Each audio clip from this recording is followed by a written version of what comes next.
መታረቅ ካለባችሁ ዛሬ በቃ ከዛሬ በኋላ ይበቃችኋል። መቁረብ ካለባችሁ ካልቆረባችሁ አሁን ለቁርባን መዘጋጀት ነው። ለቁርባን አሁን ነው መወሰን ያለብን፣ መጸለይ ያለብን አሁን። እስቲ ጊዜ ይስጡኝ፣ እስቲ እንዲህ ያለ ይስጡኝ። እስከ መቼ ነው ጊዜ የሚሰጠን?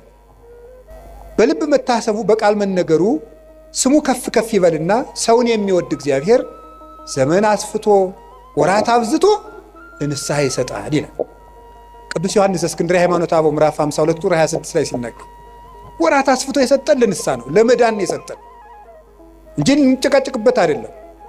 ስለዚህ የእግዚአብሔር ቤተሰቦች እኔ የምነግራችሁ ነገር እውነቴን ነው። እኔ እንግዲህ የምትነግዱት ነግዱ፣ ጊዜ ለዚህ ስጡ፣ ለመዳናችሁ ጊዜ ስጡ። ምንድነው? ምን ስናደርግ ነው?